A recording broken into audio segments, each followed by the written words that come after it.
जय माँ शूलिनी। मैं बिंदे ठाकुर स्वागत करती हूँ आपका मेरी आज की होम ब्लॉग में।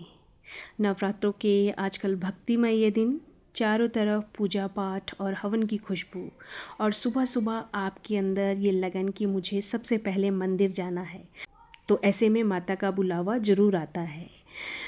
सारा माहौल पॉजिटिविटी से भरा हुआ, ऐसा लगता है जैसे ये दिन बस यूं ही चलते रहें और हम भक्ति भाव में डूबे रहें।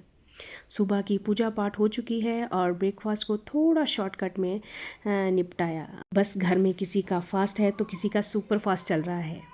घर के कामों के साथ साथ लंच भी बना रही हूँ और आजकल बिना लहसुन प्याज के बना खाना खूब भा रहा है। मशरूम को टमाटर और अदरक के तड़के के साथ दिन के लिए भी बना रही हूँ। और अब जल्दी जल्दी शूलिनी माता जाने की तैयारी। माता मंदिर जाने के लिए सबसे पहले पड़ने वाले गेट पर प्रणाम करने को सर उठाया तो देखा गेट का पेंट अभी भी अधूरा है। पिछले सप्ताह आई थी तब भी काम चल रहा था, पर अभी तक भी कंप्लीट नहीं हुआ, पता नहीं क्यों। बस अब आगे बढ़ी तो सोचा कि लाइन लंबी होगी। पिछले साल तो यहीं गेट से ही लाइन लगनी शुरू हो गई थी।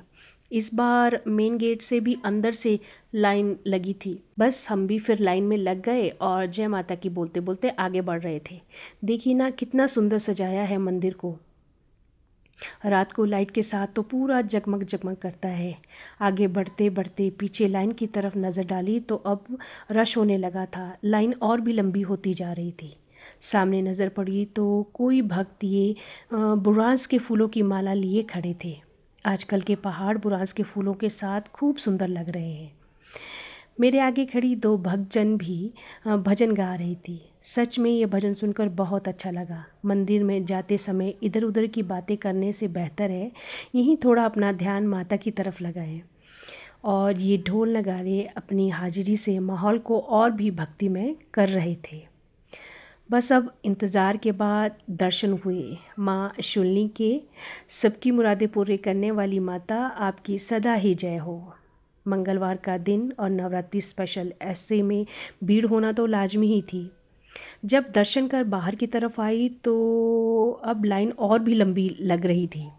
ऊपर गेट की तरफ जब बढ़ी तो ऐसे में अपनों को पहचाना भी मुश्किल होता है ना। तो एक आवाज़ आई, देखा मौसी जी मुझे आवाज़ लगा रहे थे। वे भी मंदिर दर्शन के लिए आए थे।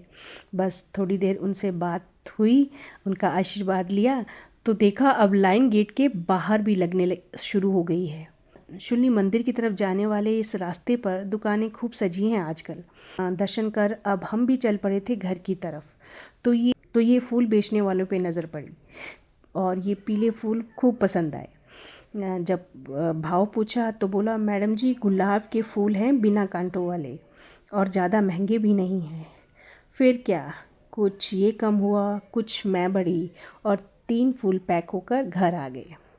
अब सब्जी भी लानी थी घर, तो कशनार यानी कराल्टी हमारी पहाड़ी भाषा में, ये खरीद लाई। बहुत दिनों से मन था खाने का, पर आज फास्ट था तो कोई ना, घर में और लोग तो खाएंगे, मैं अगले दिन ही सही।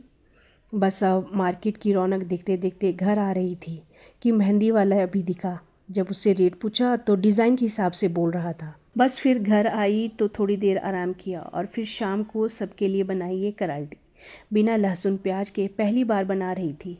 सोचा पता नहीं कैसी बनेगी। कुकर में 1 विसल और नॉर्मल टमाटर अदरक का तड़का। ग्रेवी थोड़ी ज़्यादा रखी, मसालों के साथ पका कर ग्रेवी तैयार और अब इसमें सब्जी डाल दी। अब धीमी आंच पर बनती रही कराल्टी और मैंने भी साथ में चपाती भी बना दी सबके लिए। अब सबको खिलाया तो एक बात बताऊं, बनी बहुत ही टेस्टी थी। पापा और बच्चे बोल रहे थे। तो बड़े और बच्चे झूठ नहीं बोलते, और अगर कोई शक हो तो आइएगा घर, आपको भी टेस्ट करवाऊंगी। और अब इसी ऑफ़र के साथ आप ब्लॉग को लाइक शेयर और कमेंट करें।